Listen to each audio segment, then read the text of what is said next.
Welcome back to the Morning Blend. My kids always make fun of me because I always am nodding to other drivers, or I'll wave like, thank you for letting me in. I do the same thing. Yeah, or excusing a mistake that I make. And I always talk out loud while I'm doing it. My kids are always like, Mom, they can't hear you. But I like to be polite. It's like true. a big deal to me. It's a nice, courteous driver on the road. Today, though, we're going to talk about both types of drivers, the defensive, the nice ones, and the aggressive, rude ones, all three. Anne Scallon is the publisher and editor of an organization called Before the Wheel, which is a great resource for safe driving. We love having you here. Hi, Anne. Thank you.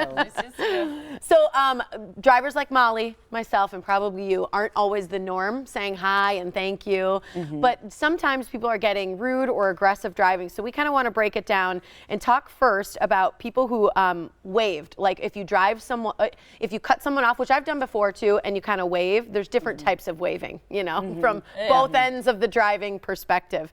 So what do you think about just waving if you cut someone off? Well, if you cut someone off, I think it's fine. If somebody cut you off, it may be interpreted another way. Right. That you're starting an interaction and you're kind of being facetious or something like that. So you mean even if you're kind of like that, they might not see really what's going on, but just see your hand go up. Right. Oh, okay. Exactly. Good to know. Well, and you make the point, I think very effectively, that courteous driving starts with your attitude. And it's having a positive attitude and being, I think it's when we're impatient or we're rushed, or like for me, if I'm mad at my kids, it's like, you know, you get behind the wheel. So you really have to focus on your own attitude to be a safe driver and to be a courteous driver. Right, and AAA just 5 days ago came out with this big study, and some of the results were very surprising. And one of the things they found is that people have no tolerance for other people who talk on the phone or text, but they feel themselves that they can handle it. Right. So the So attitude of it's somebody else's problem. No, we all have to say, I am personally responsible. I am going to change the statistics. I think that's very important because we judge ourselves differently than other people. I just want to take a step back here for a question because I just have a question on if someone cuts you off and you honk at them, because I often do that, and it's more just like an awareness sometimes because I don't know if they saw me when they're coming over. I'll honk to make sure that they don't keep coming. Is that aggressive or is that defensive? Well, just a simple honk, it could go either way. Okay. It's when you kind of lay on the horn. Okay. And keep doing it. Yeah, like an example, I had a situation where I was in a lane that was going on to 94 West, and that that's not where I was going. So I did kind of, you know, signal, scoot over relatively quickly.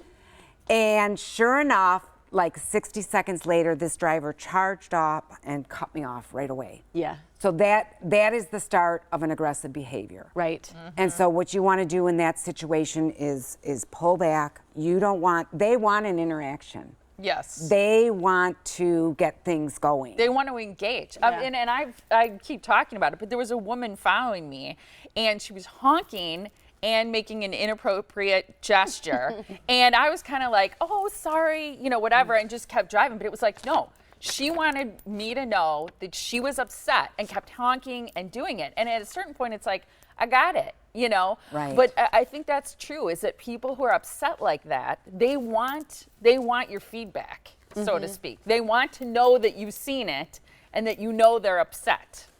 Right, but then they also often want to escalate it more. Right. So you really, what I do is I drop way back. I get That's what I was out going to of ask you, is what's your... I get out of the adjoining group of cars that they are in, because usually they're not slowing down.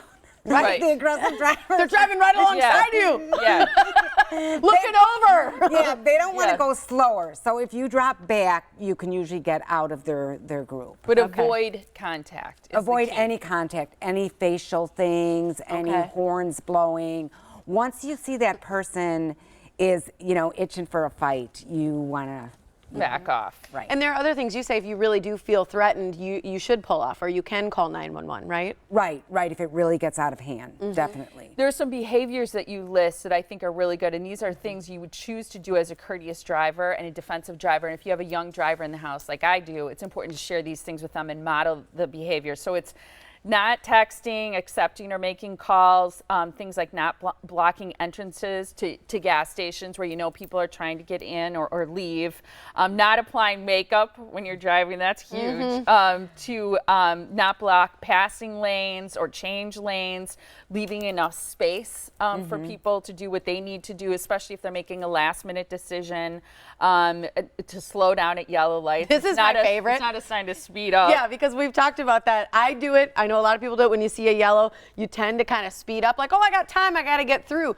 That's the opposite behavior you should be doing, right? You should slow down. And what people don't realize is that was listed along with speeding as so.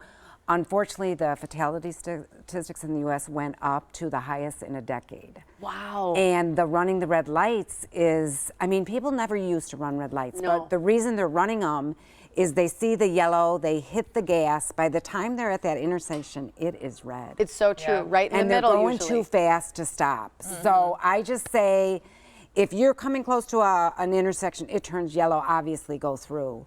But if you have to speed up, Slow down and stop. yeah. Absolutely. That is never speed up for a yellow light. You have great information for teen drivers, parents, and those who love those who are on the road. Beforethewheel.com. Thanks, Anne.